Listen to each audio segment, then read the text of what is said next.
uzatмаған бер ана, кеткен қолдың артынан мен де қуып барайын.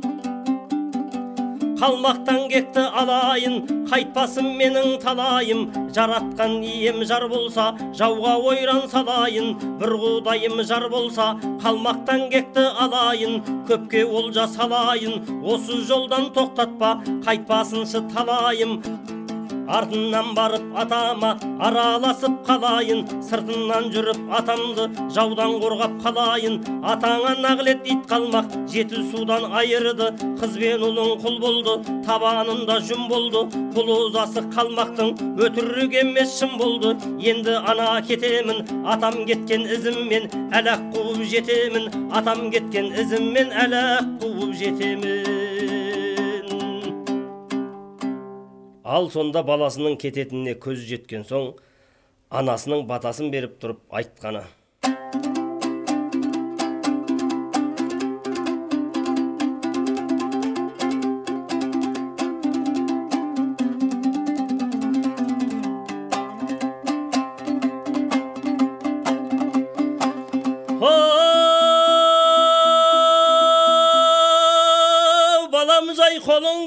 Ей балам жай қолыңды, жәрдем болсын құдайым. Медет тілеп пірлерден бір құдайға жылайын. Ал оңғарсын жолыңды, сенің үшін ей балам, мен құрбан деп жылайын. Ғайып берен 40 жылтен адасса жолға салып тұр. Сыртынан қорғап бағып жүр су атасы Сүлеймен. Жаратқан құдай жар болып, әруақтар бағып жүр. Ал оңғарсын талабын, ашсын құдай талайын. Шын тіледі шырағым, не деп амал қылайын.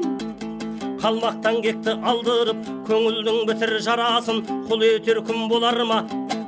Ит қалмақтың баласын, сескенбей жүр шырағым. Атаңа жетіп барасың, жолбарыс болсын жолдасың. Пірлер сені қолдасын, жолбарыс болсын жолдасың. Пірлер сені қолдасын. Ал сонда Райымбек батыр анасының батасын алып, сауыт қалқанын киіп, жауға керекті құралдарын толық асынып, атасы Хангелді бастап кеткен көп сарбаздардың артынан ізіне түсіп, Аллаға сыйынып жолға түсті.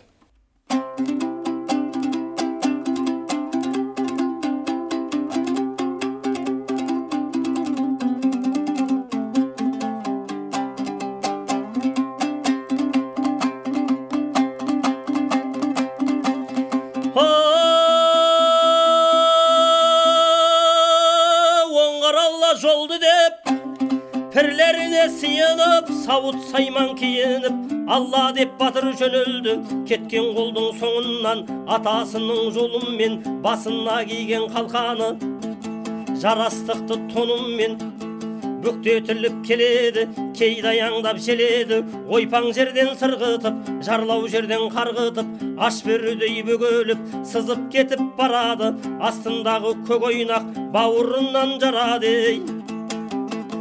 Қолтығынан аққан тер тебінгіден сылпылдап, төрт тұяқтан шыққан от шақпақ тастай жылтылдап, келе жатыр көк ойнақ ұршық етіп бұлтылдап. Құдай берген балаға айласы көп сананы, тауы салмай кетіп барады. Алыс жақын даланы жүрген жолын байқады. Кеткен қолдың шамалап, кеткен қолдың шамалап, бір тоғайға кіреді, үлкөсін сағалап. Жолбарыс шықты алдынан, жүрген жолын қамалап. Айда қардай ақырды, құйрығын жерге сабалап. Жолбарысты көрген соң садағын қолға алады, толғап тартып қалады. Батырдың тартқан садағы жолбарысқа жетеді, жүректен барып өтеді. Сонда батыр қуанып, бас салып мұны өлтіріп, терісін сойып бітеудей шөп жұлып тығып ішіне, тірі кейпіне келтіріп, мінгізіп артына алға қарай кетеді, алға қарай кетеді. Мұның аты жолбарыс, кейде жүні бір қарыс, бүкөк желеді. Кейде шу деп жас батыр, кейде аяңдап келеді. Алдында тұрған белеске сыдырып шығып қараса, кеткен қолды көреді. Қарасын елдің көрген соң жетіп келді жас батыр, кеткендердің қасына. Жалаң құралы асына сәлем беріп тұрады, үлкен кіші жасына. Алған киіп қалқанын жарқыратып басына, алмас қылыш белінде садағын алған асына. Takımına turmaydı, көк ойнағы секіріп. Келген жерім байқаса, елеге кеткен сен жүріп, жолын тауып өте алмай, сарбаздардың бәрі де жатқан екен бекініп. Райымбек батыр бұл тұрды, еленің суын жағалап, түсуге суға ойланды. Қанатын құстай сабалап, мінгескен жүр жолбарыс. Жиналды халық қамалап, қайдан мұны алдың деп сұрады көп жұрт шамалап. Жолбарыс шығып алдымнан арыстандай ақырды, атып алдым жүректен садағыммен батырды, атып алдым жүректен садағыммен батырды.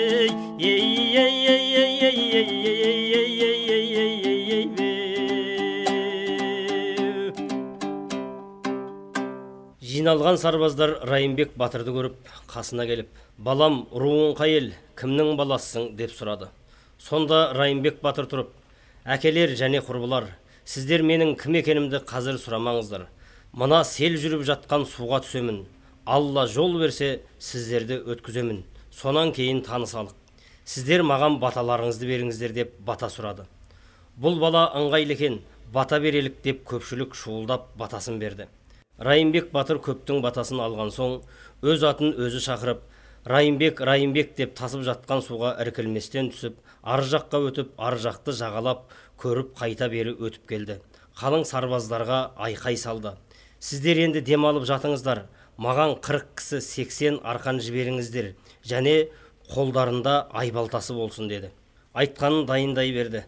40 жігітке қамыс, тал ордырып, оны құшақ жетпес етіп байлатып, ұзындығын іле суының еніне жететіндей етіп дайындап, бір басынан арқан байлап, «Мен тақымыма басып ар жаққа өтемін, сіздер артқы жағынан итеріп суға түсіріп, дем беріп айдаңдар» деп, өзі көк ойнақпен тақымына басып ала жөнелді. Аман есен байланған қамыстың басын ар жаққа алып өтіп, мықтап бір ағашқа байлап, қайта өтіп келіп, екінші басын байлап қойды да, «Дем аламыз» деп тамақтанып жатып қалды. Ертеңіне қараса, екі ат қатар өтетіндей күзер болып байланып қалған. Сарбаздарға хабарлап, барлығын жиып алып, аман есен судан өткізіп алды. Судан өткен соң жиналып тұрған сарбаздарға аттан түсіп, сәлем беріп тұрып, айқайлап өзін таныстырды. «Менің ұруым Албан, оның ішінде Алжан, Хангелдінің немересі, Түкеннің баласымын» деді. Сонда жиналған халық Хангелдіге айтты: «Мынау менің немерем деп кешеден бері бірден айтпадың ба? Қандай шыдам дедің?» деді. Хангелді тұрып айтты: «Мынау менің немерем деп мақтаныш қылып айтудың қажеті жоқ.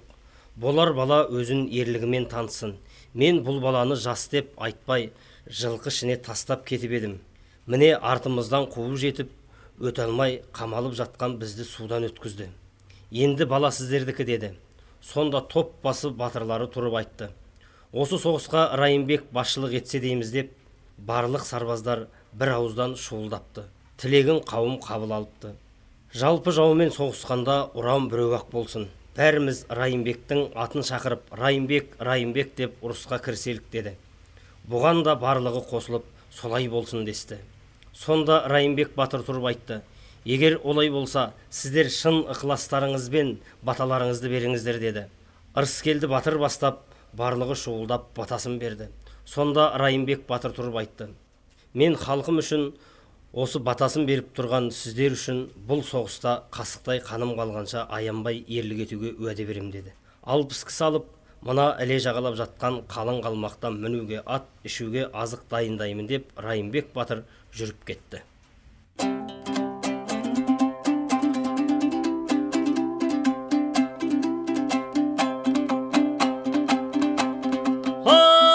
Алла деп батыр ұмтылды, қалмақтың көріп қарасын, төрт түрлік малын алайық, қалдырмастан танасын, дұшпаннан малды айырып, құрталық сөйтіп шарасын, шеттен кіріп жылқысын, бір-бір бастан айдатты, қарсы келген қалмақтың екі көзін жайнатты.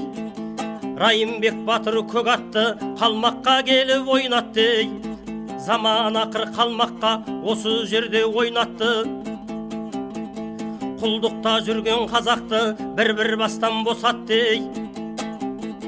мінгізіп оған жақсатты, жетелетіп тағалды, кісі басы қосатты, жылап жүрген қазақты келе сала босатты, іледегі қалмаққа тағалы тай қоймады. Айдап жүріп малдарын Райымбек терең ойлады, осым менен батырың қайта келді қосынна, заман ақыр орнады, тексіз иттің басына қалмақ шыдап келмеді. Райымбектің қасына найзасы бар қолында, беліне қылыш асына, айдаған малды көрген соң сарбаздары қасына. Райымбектің келеді, Райымбек сонда айтады, Райымбек сонда айтады, қалмақ шауып сіздерді, кеткен малың осы ма? Мен сиынып Құдайға, ақыр заманы орнатам кәрісім мен жасына.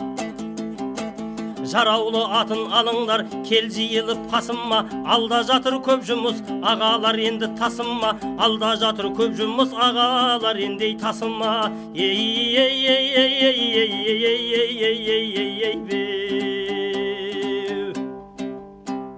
Ал сонда Қорын ханның жақсатын бағатын Әжіке деген бай қалмақ бар екен. Іледегі малының амандығын білейін деп келсе, тағалы тай қоймай, қазақ сарбаздар шауып алып кеткен. Бір Әжікенің мал емес, Іле өлкесінде қалмақтарын малын тұтас сипаған және бір мұнша адамның өлігін көреді. Әжіке мұны анықтап байқайын деп тоғай аралап келіп қараса, жер қайысып жатқан сарбаздарды көреді. Бұл қазақтар қалай келіп кірді деп қалмақтардан сұрады. Қалмақтар айтты, Райымбек деген жас жігіт бар, сиқыр екен, шайтан екенін білмейміз. Қарсы шыққан атты омырауымен соғып жығады. Қылыш шапқанда көзі ілеспейді. Астындағы аты да сағым сияқты. Өзі ат үстінде жүріп ойнайды. Осындай бір пәле сияқты адам көрдік. Өзі Райымбек, Райымбек деп айқайлайды. Бұл қазақ сарбаздарын әбден көріп, Әжікенің Қорын ханға жылап айтқаны. Айналайын ханымыз, қиналды біздің жанымыз, қазақтан келіп сарбаздар талауға түсті. Мал емес, ішінде бар жас жігіт, ат ойының атып келеді, ұшқан құстай атылып, тізесін бұл жіберді. Қалмақтарға батырып, жылқыдан түк қоймады, ұрса шалма түседі, асауға барып атылып, төрттілік малды айдады, шеттен сойып жеп жатыр. Сонда дағы тоймады, Райымбек деген жас батыр, нажағайдың отындай жарқыратып қылышын ауылға келіп ойнады. Қолға түскен қалмақты домалатып байлады, астына мінген көң ойнақ тақымын қысып қойғандай, ұшқан құстай кетеді. Көзді ашып жұмғанша көз ұшына жетеді. Бір мезгілде қарасаң, ат үстінде тік тұрып, соққан желдей өтеді. Тік тұрып қылыш сілтесе, алмадай басты кеседі. Жалғыз шауып келгенде, қанша кісі жабылса, қасқақ қанша қоймайды. Екі көзін қарасаң, жанған оттай жайнайды. Қазақ жатыр ей ханым, шабуға бізді қамданып, ашуланбай ей ханым.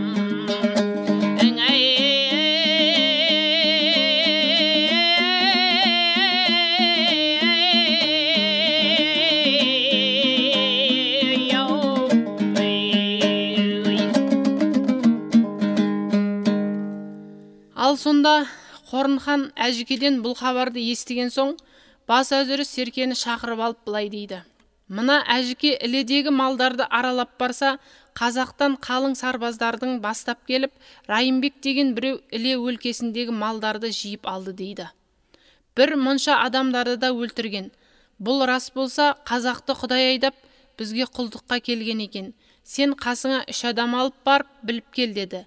Серке 3 адамды ертіп алып, жүрген бойдан Іле жағасында жатқан қазақ сарбаздарына келеді. Сол уақытта Райымбек батыр ат ойнатып, қылышпен тал шауып, ат қарғытып жатқан кез екен. Серке мұны көріп қайран қалады.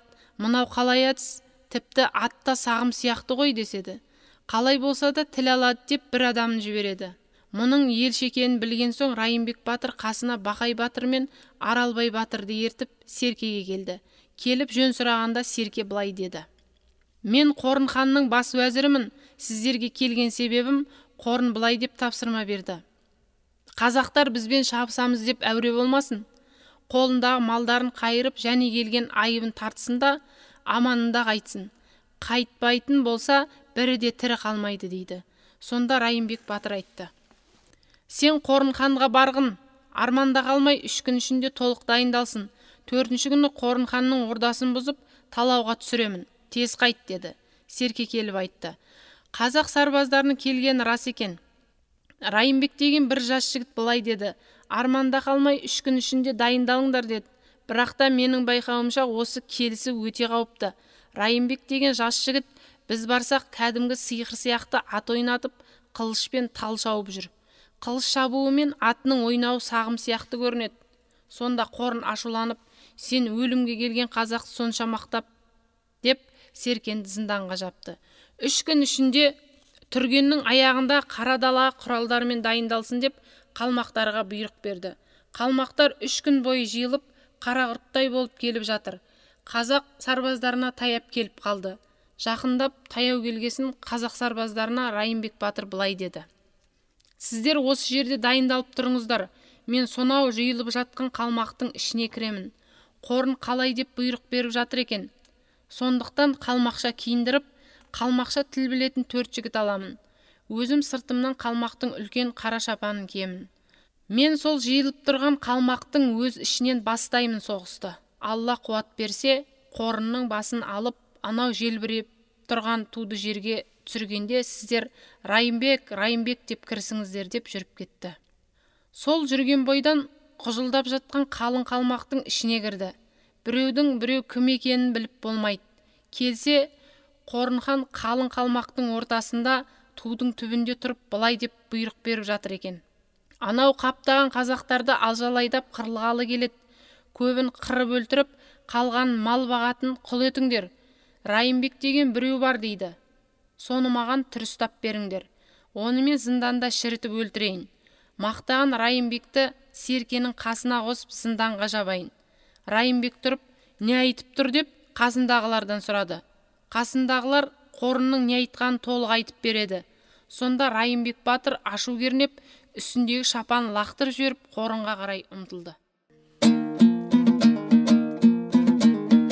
Сөйлеп тұрған Қорынға көк атты құстай ұшырды.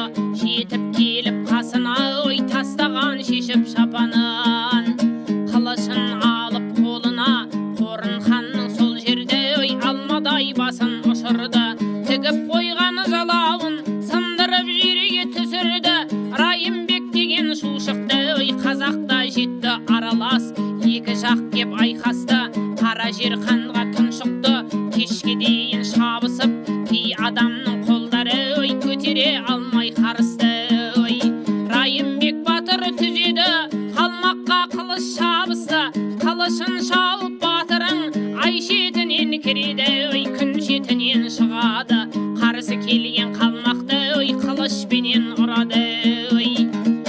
Кез келгеннің басына қара жерге тығады. Өзінен өзі кей қалмақ аттан ұшып құлады. Көк аттың еті қызған соң түзеді енді шабысты. Бағындық деп кей қалмақ шығарды оқыс табысты. Оғандағы қарамай қанын судай шашады. Шыдай алмай қазақтар тауға қарай қашады. Қалмақ қашып жөнелді, тау бөктіріліп шабындап. Қазақ шауып келеді, арт жағынан жабырлап. Күн батқан соң қалмақтар сай-салаға тығылды. Жолда өліп қалмақтың қаншасы аттан жығылды. Тау таспен қашып жөнелді, Секер ханға бармаққа қалың қалмақ жөнелді. Келе жатқан қазақты көкпектеп тосып алмаққа. Райымбек батыр келеді, Алатаудың бөктерін қалмақтардан тазалап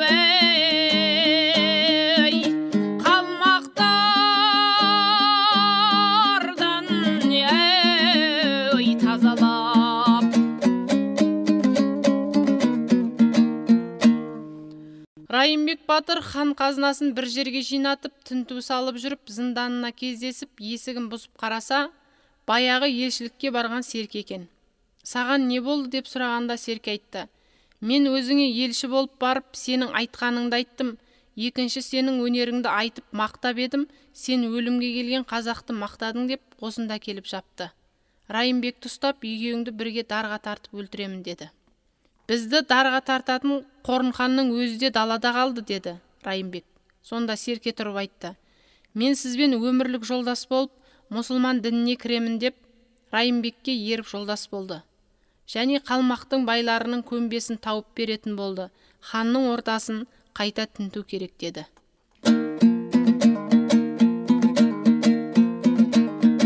Серкені алып қасына қайта кірді ордаға, көк ойнағын ойнатып, орданы бұзды батырың, қатын менен баланың екі көзін жайнатып, тағы қойды сол жерге қызы менен ұлының екі қолын байлатып, қазақтарға жіберді, құл етуге айдатып, өстіп алға жөнелді.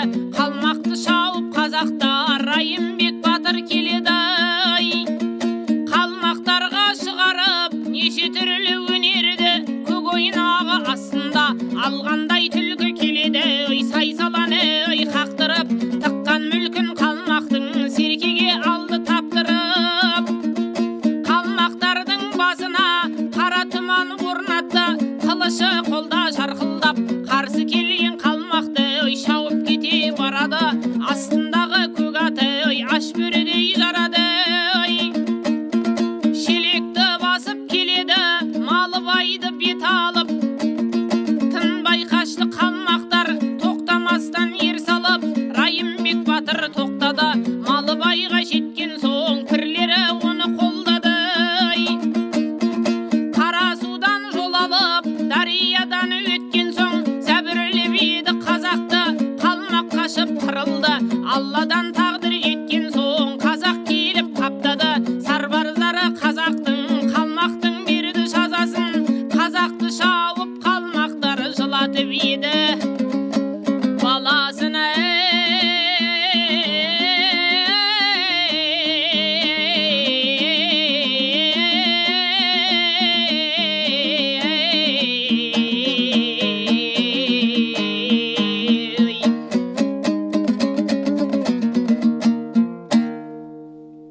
Райымбек батыр қазақ сарбаздарын Малыбайға толық жинап алып былай деді: біз Алатаудың бірсыпыра жерін қалмақтардан тазарттық.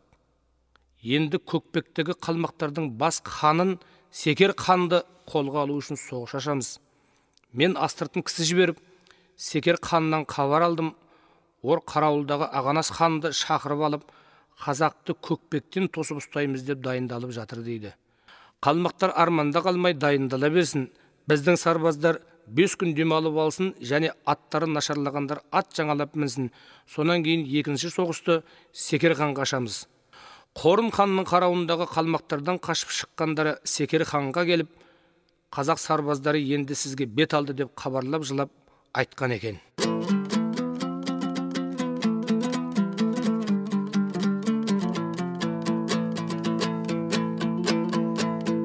Айналайын Секер-ау, айтпаймын сөзді бекер-ау. Қазақ шауып малдарды топ-тобымен айдады, қарсы келген қалмақты домалатып байлады. Қорын ханды ей ханым қылышпен ұрып жайпады. Астында бар көк аты қалмақты қойдай айдады. Тышқан алған мысықтай қалмақтарды жайладың ай.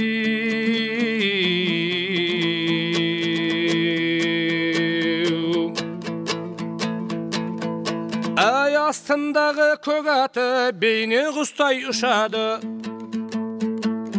Жетіп келіп қалмақты тақымына қысады. Етері қамдан ей ханым қалмаққа келген нышаны. Қара дала қам болды, қалмақтың басы дал болды. Райымбек келді де Қалмақтарды жүн қылды, солқылдаған қорынның басын кесіп тиғылды. Қой жайып жүрген қазақты қалмақтарға би қылды. Әжекеннің айтқанын өтірік емес шын қылды. Малыбайға қазақ қаптады, енді жаса қимылды. Ажыратар күн болама қазақтардан ұл қызды.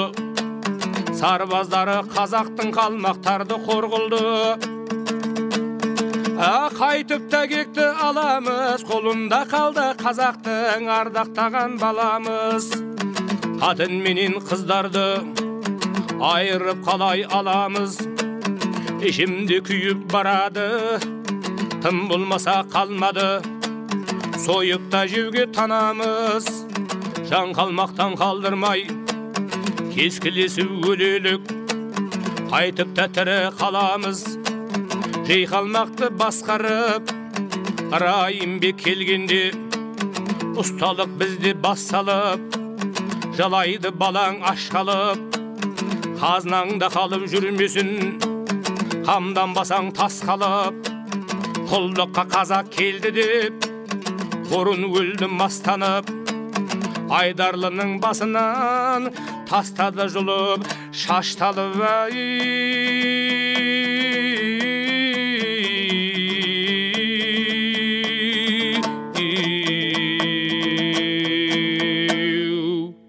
Секерхан қашып келе жатқан қалмақтардан Қорымхан өліп, қалмақты қазақ сарбаздары шауып келе жатқан анық естіп, Ағанас хан мен Арысханды шақыртып алып, былай деп тапсырма берді.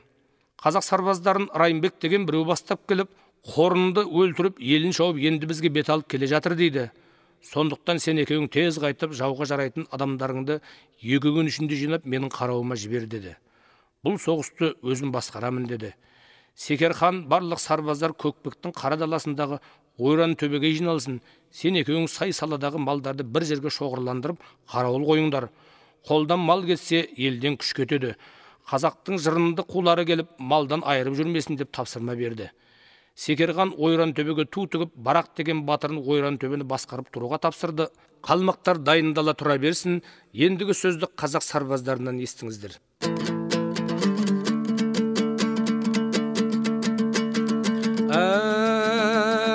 Алла деп қазақ жөнелді, Секерханға баруға, барып ойран салуға. Тізесі өткен қалмақтан сөйтіп кегін алмаққа, Көкпекті өрлеп келеді. Кез келсе қалмақ алдынан, алмадай басын алмаққа. Райымбек батыр жөнелді, мойнын созып жан-жаққа. Шықса қалмақ алдынан, ұшқан құстай бармаққа. Сарбаздарын қазақтың Райымбек бастап келеді, кейде аяңдап желеді. Секерханға барған соң шығарам деп өнерді, жайлаған соң Қорынды олжаға қазақ ей кенелең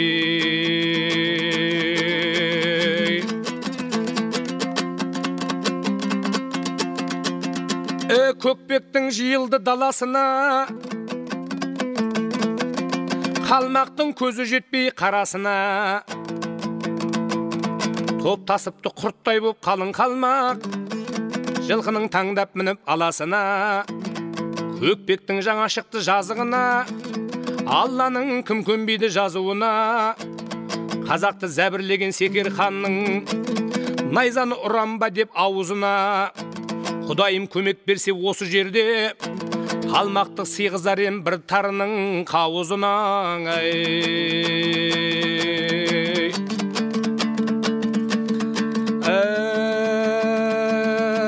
Торайғырдың тауынан төгіліп қалмақ кеп жатыр.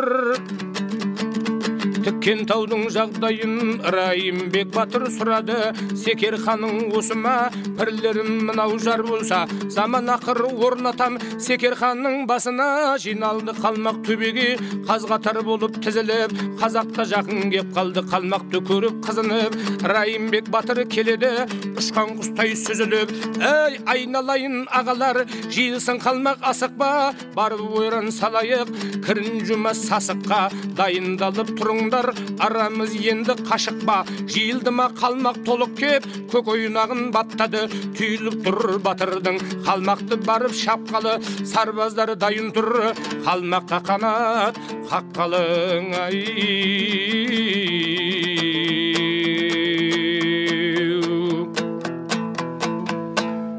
Ал сонда қазақ сарбаздарының қарасын көрген соң, Секер хан Ойран төбенің басына тіккен туының қасына шығып, айқай салып, қалай соғысу жөнінде кеңес беріп, қазақтарды қырып, Райымбекті тірі ұста деп, Барақ батырына бұйрық беріп тұрған кезде, Райымбек қалмақ тілін білетін және қалмақ киімін әдейі кигізген адамдарымен құжылдап жатқан қалмақтың ішіне кіріп кетіпті.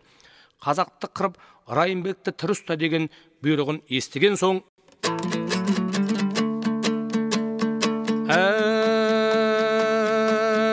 Аза кернеп батырын садағын қолға алады, толғап тартып қалады.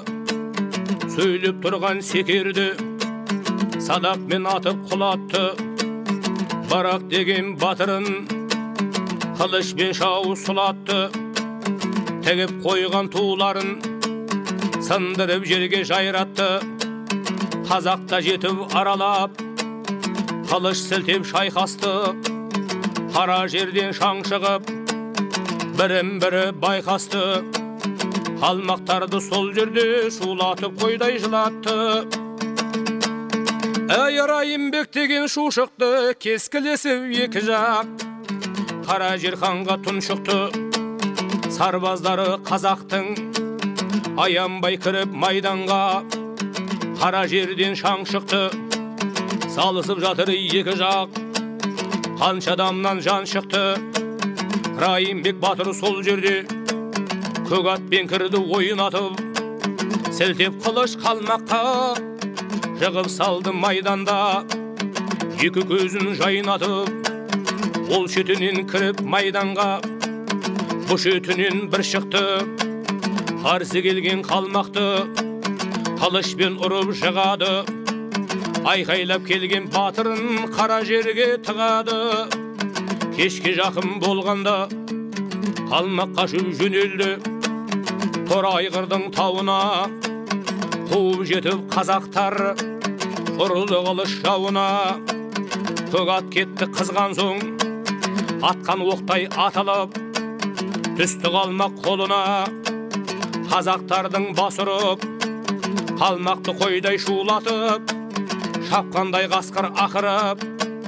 Сарбаздары қазақтың келеде жатыр жапырып.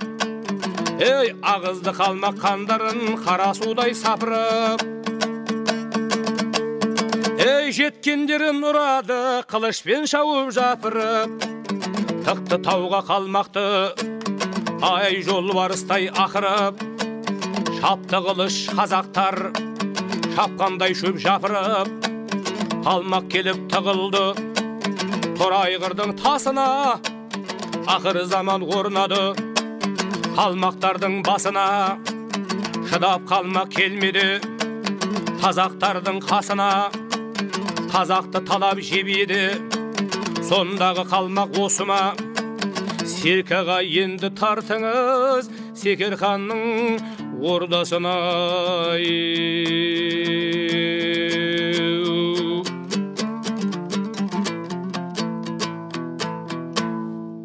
Әнекей қазақ сарбаздары Секер ханның ордасына келіп толық жиылып тұрды. Райымбек батыр қазақ сарбаздарын үшке бөлді. Бірінші Бақай батыр Алатаудың оңтүстік жағын тазалап шығып, шөл адырдан табысуға уәде жасады. Екінші Сатай батырды бұғыты басып, Іле өлкесін қалмақтардан тазартып, көктас асып, шөл адырдан табысуға өз қарауындағы сарбаздарыменен жіберді. Атасы Қангелді батырға айтты: "Сіз жер жағдайын білесіз. Бізді бастап Ағанас хан мен Арыс ханға апарыңыз. Ақырында барлығымыз шөл адырдан бас қосалық" деді.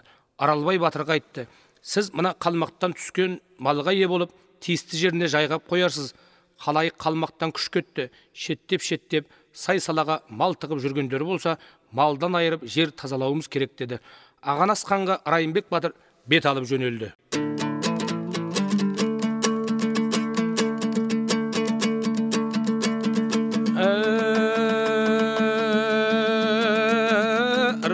Райымбек батыр келеді, таңда қазір ағарды, көкпек қалды торайғыр, қалмақтардан тазарды.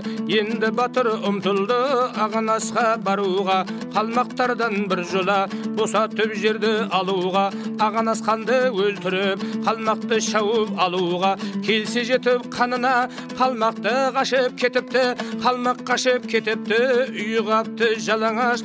Мұны көріп батырың алқа қарай ұмтылды, қашқан қалмақ ізімен Ақтоғайдың суынан, өте қашқан қалмақты Райымбек батыр көреді. Ей, көре салып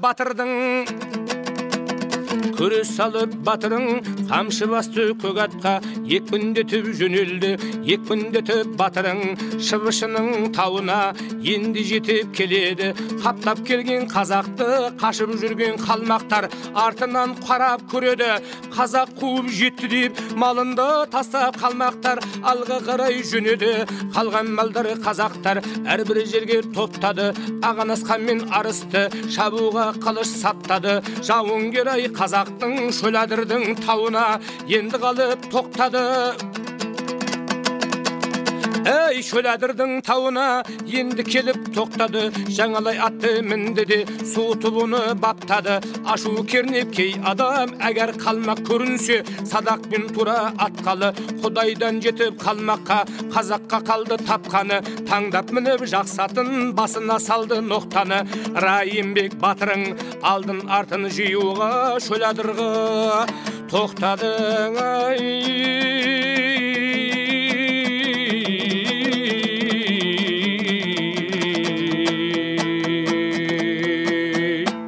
Райымбек батыр алды артын жиюға жата берсін. Ендігі сөзді Бақай батырдан естіңіздер.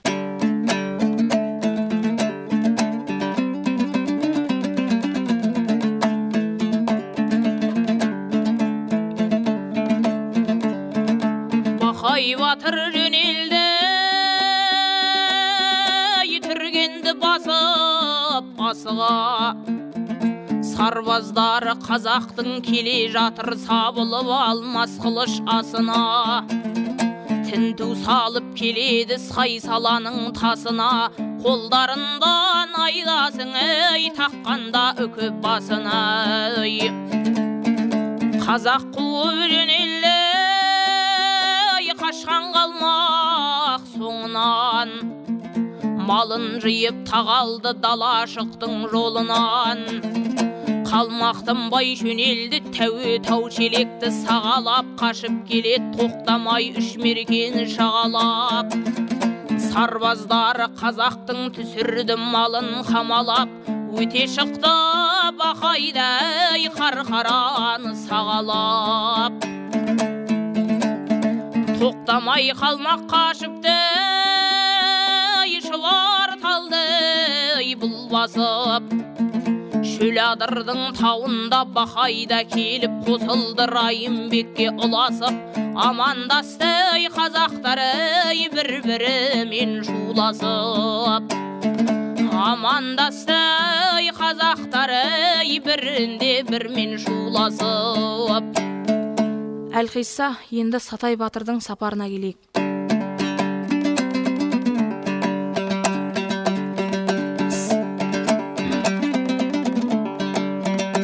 Сатай бастап бір топты, қайда қалмақ қалды деп, бұғытыны бүктерлеп, қалмақтан жерді тазалап.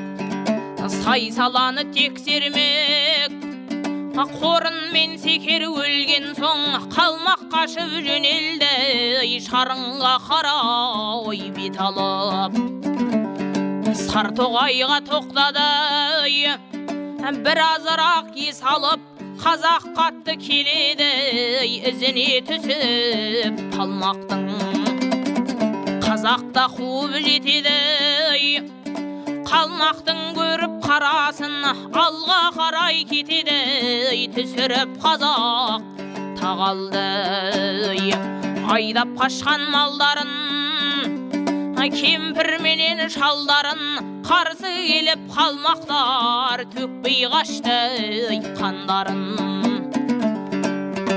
Қалмақ қашып жөнелді, қалжатты басып Қытайға, тыныш жүрсе басында, қуанға түсіп шытаймы.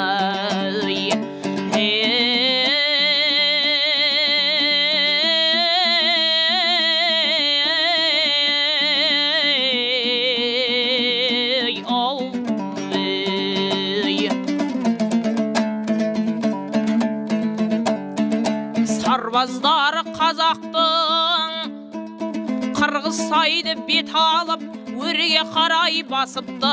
Келсе жетіп Ақсуға, қойын тастап қалмақтар ірі малмен қашыпты. Қуалап жүріп айдады, кірін жумас сасықты. Сарбаздар қазақтың іле жақтан тазартып, көктасқа қарай басыпты. Көз жіберіп қараса, күнгейінде көктастың қой жайып жүрген біреу жүр. Енді оны көреді, қалмақ тосып тұрма деп, қазақта көңіл бөледі. Найзасын ұстап қолына, бұған жетіп келеді. Қой шетінде бір шал жүр, анықтап мұны біледі.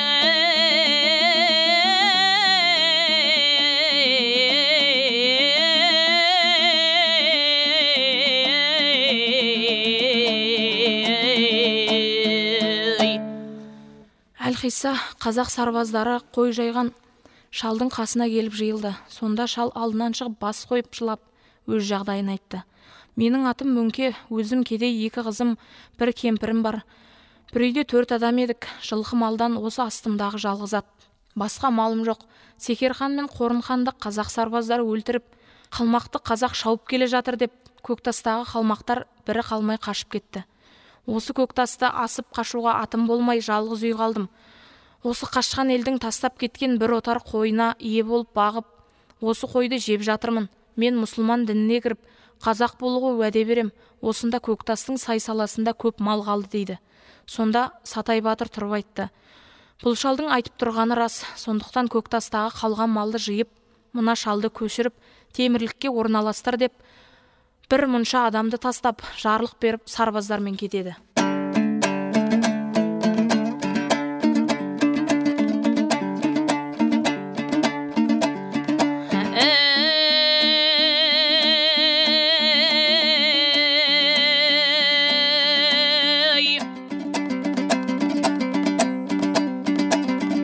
Көктастардан да шығып, сарбаздар көміршіге басады. Қашқан қалмақ жиылып, алдарынан тосады. Тосқан қалмақ қазақпен емдін тұлып шайқасты. Біразырақ қан төгіп, бірін байқасты. Қалмақ қашып жөнелді, Қошқарға қарай сағалап.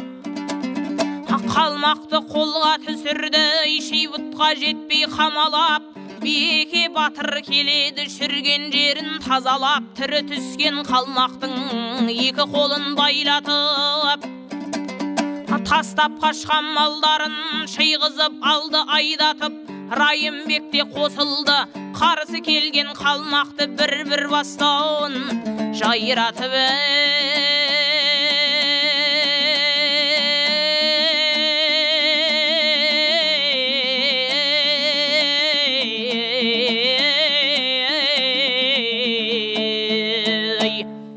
Әлқисса қазақ сарбаздарына Райымбек батыр айтты. Біздің адамдар өте сабылып кетті. Сондықтан 5 күн демалсын.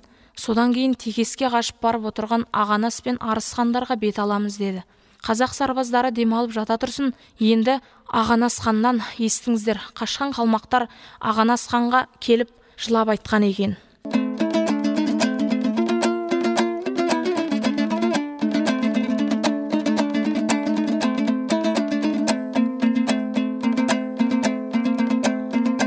Айналайын ханыма ойран түбі ойылды.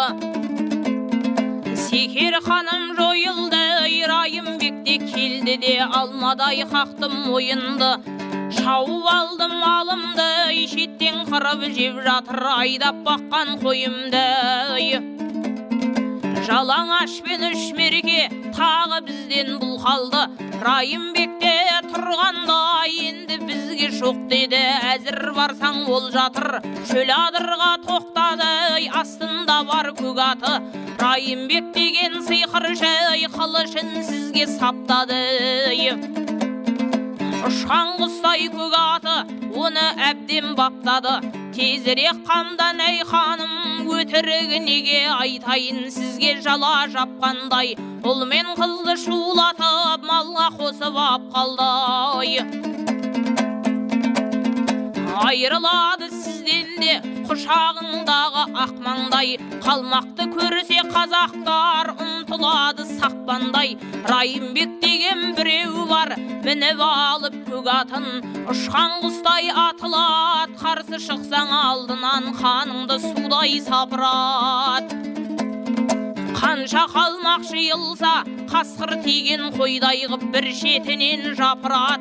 Еңбекпен жиған мал қалды, кемпір менен шал қалды. Екі қызым бір ұлым, бозторғайдай шырылдап, жау қолында бұл қалды.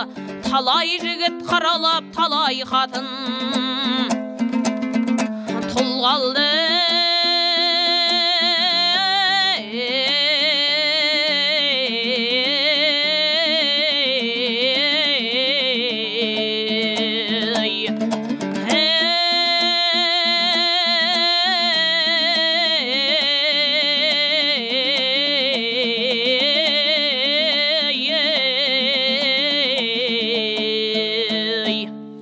Әлқисса ал мына хабарды естіген соң Ағанас хан мен Арыс хан ақылдасып былай дейді: қазақ сарбаздары шөл адырға келіпті, енді бізді шабады. Мұнымен біздің шабысуға халіміз жетпейді. Сарбаздарымызды Секер ханның қарауына беріп едік, Секер ханның өзі де өлді. Біз бұрынғы Қытай жеріндегі ата қонысымызға кетелік.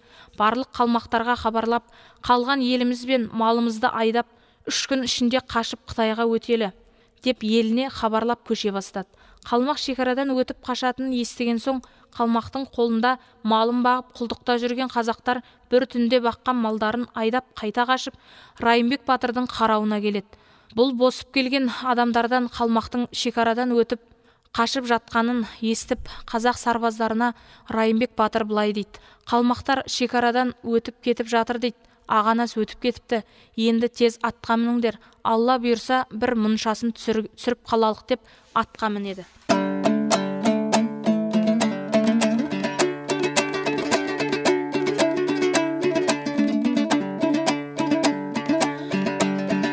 Райымбек батыр жол тартты, текеске қарай бет алып. Қашқан қалмақ соңынан шапса қылыш өтпейтін. Жасалған сауыт тонынан Ағанас түссе қолыма. Алсам деп шылбыр жонынан сарбаздар қазақтың. Жұлдызы туып оңынан олжаға батты қазақтар. Кенелеп елді енді молынан қылышы бар белінде. Найзасы түспей қолынан тыныш жатқан қазақты. Талап еді қалмақтар өз-өзінен қағынып. Құдайдан жетіп ақыры Қытайға қашты ағылып. Қазақтарға шабылып қолға түсті ақыры, қазақтарға бағынып.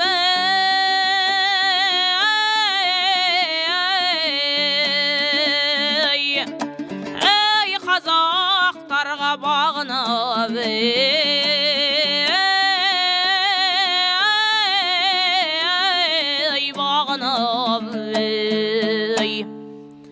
Әлқисса Хангелді батыр тұрып айтты: мына еңіске қарай ағып жатқан су Сүмбенің суы. Бұл судың ары жағы Қытай жері, бұдан өтуге болмайды. Райымбек батыр тұрып сұрады: сіздер айтыңыздар, Шалкөде өрлеп тау асып қалмақ қашты дедіңіздер, ол тау қалай деді. Сонда Бақай батыр тұрып айтты: осы жатқан Сүмбе суын өрлей берсе, нақ сол қалмақ қашып жатқан Құмбел деген асудың дәл өзіне айқасады. Мұны естіген соң Райымбек батыр тұрып айтады: олай болса, біз Аралбай батырдың тобын алып Құмбелге шығып, Шалкөде басып қайталық. Қалған сарбаздар Бурадасының көл тұсына барып жатсын, біз қайта оралып, көл тұстан бас қосалық. Бәрі мақұл деп уәделесіп екі жағда жүріп кетті. Райымбек батыр сүмбе өрлеп құмбелге шықса, көшіп жатқан қалмақтардың үстінен түседі. Қазақ сарбаздарын көрген соң қалмақтар малын тастап қаша жөнеледі. Қазақтар бұл малды айдап, Шалкөденің басынан түсіп, Шалкөде суын жағалап, Шекарамбалға келеді. Хан келді, батыр айтты. Енді соғыс аяқталды. Темірлікпен жалаңаштан ары қарай жұртты қоныстандырайық. Ұлы жүздің халқын туған жеріне жайғастырып, сонан кейін жер ыңғайына қарай қанат жайалық деді. Барлығы бұл сөзді мақұлдап елге тартты. Сонда Райымбек батырдың елге қарай бет алғандағы сарбаздарының айтқаны.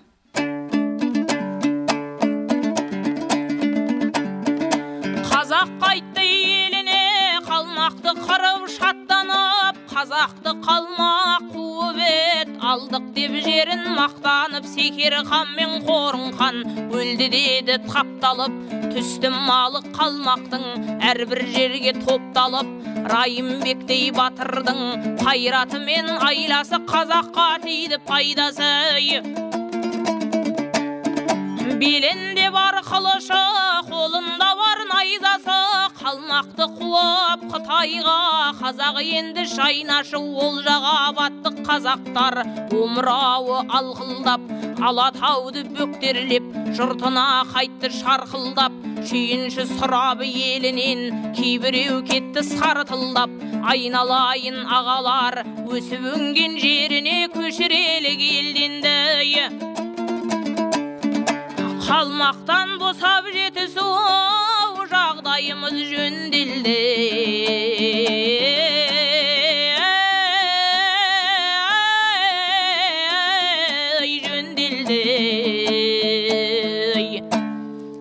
Әлқисса Райымбектің толғауы.